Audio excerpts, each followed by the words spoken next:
27 News WKOW. Here's what's happening right now. Good afternoon, everyone. I'm Caroline Bach. The number of coronavirus cases in Dane County is now above 200. 2, 3, 4.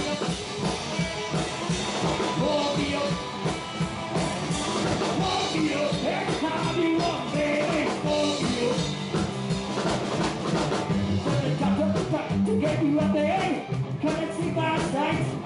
He said, shouldn't worry, son, you shouldn't worry at all. You go.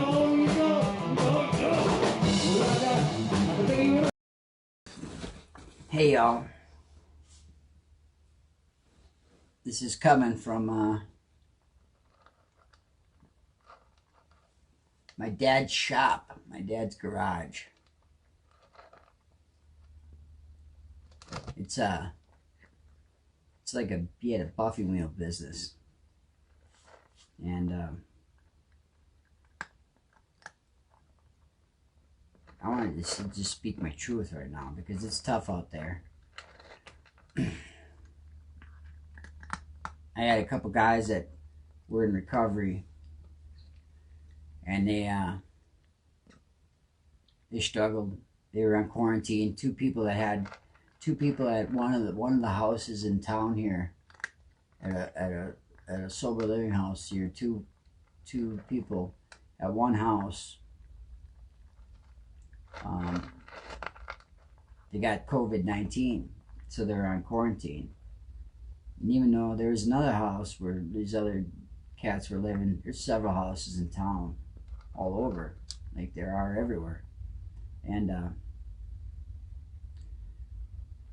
so anyway, it got the best of them, and being locked up, being quarantined and stuff, and their addiction. As an addict, that's really tough. That's really hard to be stuck someplace and maybe stuck by yourself or stuck in your own mind for too long. It's kind of a dangerous place for somebody that has a disease of addiction.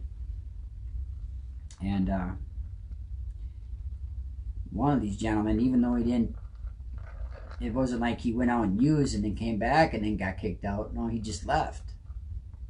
And that's when he ended up, struggling out there because he's homeless now. Public Health Madison-Dane County reports there are now 209 people who have tested positive since the beginning of February. To put this into perspective for you, cases have more than doubled in just a week. They were hovering around 70 this time last week. Now 2 people have died. Statewide, there are more than 1,200 coronavirus cases in Wisconsin. Pity bucket and just fill it right up and just till it pours over and you pick up again. Pop the cork, you know what I mean? So me, I don't have a spleen, so I gotta protect my compromised immune system. I gotta protect myself inherently. And then my parents, I take care of them, and they're elderly. I take care of my dad's got late stage Alzheimer's, and I'm here to help them.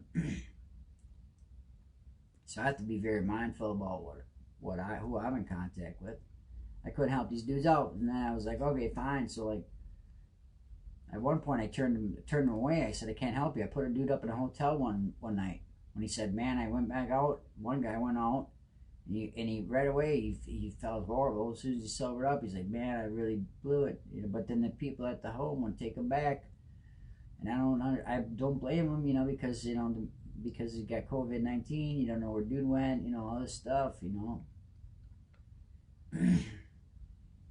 And so he's really struggling. I remember calling him up, and then we put him up in a hotel. I put him up for one night and said, I can't have you stay here, man. And then the next morning I picked him up and we took him down to a warming shelter and I dropped him off, and I hadn't seen him for 2 weeks.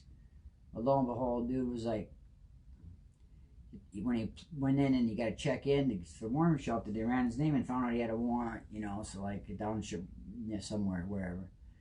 And so they took him there, and he did the COVID-19 test and before on intake, and he tested all right. He didn't have it, and then he sat there for 15 days. He came out, and he ended up back up here because that's where he thought he could be helped, and he didn't want to stay at home where he did a lot of using. So he came back to this other town, which is here.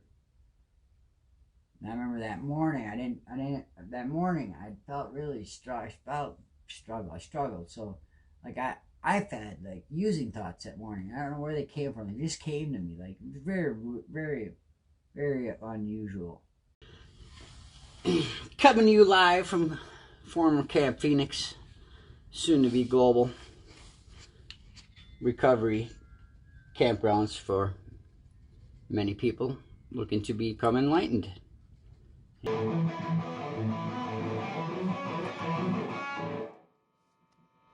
Sorry, there's none of that. We're social distancing, guys. We're wearing a mask. You know why? Because I'm gonna wear a frickin' wear this before I sing in that plague-riddled microphone down here at the studio. Gary, do you have ibuprofen?